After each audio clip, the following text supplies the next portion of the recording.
কোনো একটা জিনিস নষ্ট হলে সেটা কিনে আনা যায় ঠিকই, কিন্তু শখের একটা ব্যাপার থাকে। শখের জিনিসটা নষ্ট হলে সেটার জন্য কিন্তু একটু মনটা খারাপ হয়। আর আমার কাছে শখ বলতে সেটা ছোট হোক আর বড় হোক, টাকাটা কিন্তু ম্যাটার করে না, ম্যাটার করে আমার পছন্দটা কেমন। আমি আমার সর্বোচ্চ চেষ্টা দিয়ে সেটাকে গুছিয়ে রাখার চেষ্টা করি। হ্যালো ইব্রান, আসসালামু আলাইকুম। সবসময় তো ঘরের ভিতর থেকেই ব্লগটা শুরু করি, আজ না হয় জানলার বাহিরে থেকেই শুরু করছি। একটু বাহিরে আর্জেন্টিনার পতাকাটা দেখাই দিলাম।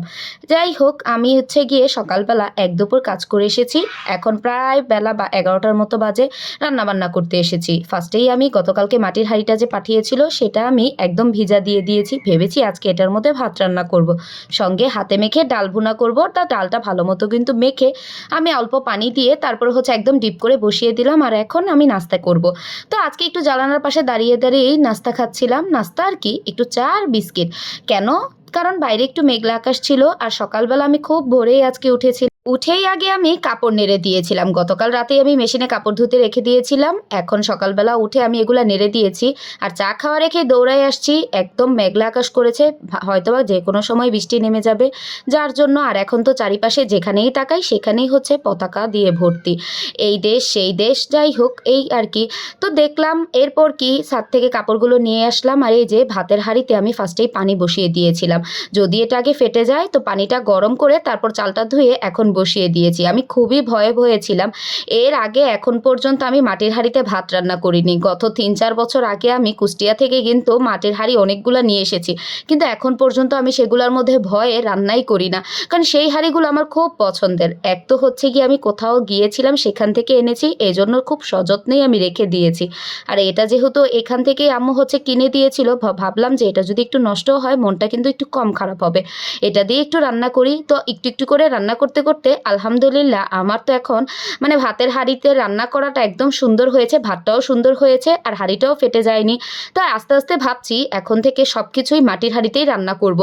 এখন তো আমার মাটির হাঁড়ি খুব বেশিই পছন্দ। আর এগুলাতে রান্না করতে করতে এখন আমি এগুলার টেকনিকও শিখে গিয়েছি। এখন আর ওইরকম করে ফেটেও যায় না আর ভয়টাও কম হয়। তো আস্তে আস্তে সব কিছুই চেঞ্জ করে নিব, কি বলেন? এই তো দৌড়া দৌড়ে এই যে আমি গিয়ে ছাদ থেকে কাপড়গুলো নামাইছি। এখন একদম ঠাডামড়া একটা রোদ উঠছে। তো যাই হোক, আজকে ইলিশ মাছ ভাজতেছিলাম, সঙ্গে আবার ইলিশ মাছ ভাজার সঙ্গে মরিচ না ভাজলে হয় না। আবার বাকি সবার জন্য পাঙ্গাস মাছ ভাজতেছিলাম। আর এই যে ভাত রান্নাটা কি সুন্দর হয়েছে মাটির হাঁড়িতে, আমি তো বিশ্বাসই করতে পারছি না এটা যে মাটির হাঁড়িতে এত সুন্দর রান্না হবে।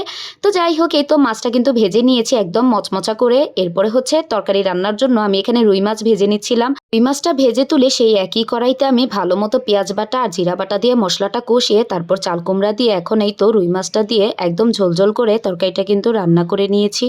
এই রান্নাটা হলেই আমার রান্নাবান্না শেষ। রান্নাবান্না শেষ করে এরপরে এই তো ছেলে নামাজ থেকে এখানে মিষ্টি নিয়ে আসছিল। তো মিষ্টি এনে আমাকে দিচ্ছিল, কারণ আমি আবার এই মিলাদের মিষ্টিগুলো বেশি পছন্দ করি।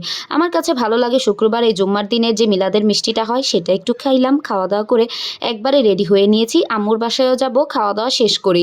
আমি প্রতিদিনই আম্মুর বাসায় যাই, এটা নিয়ে অনেকেই অনেক কোশ্চেন জিজ্ঞেস করতে পারেন। আগেই বলে দিচ্ছি, আমার বাবার বাড়ির ডিস্টেন্স আমার বাসা থেকে মাত্র 5 মিনিটের।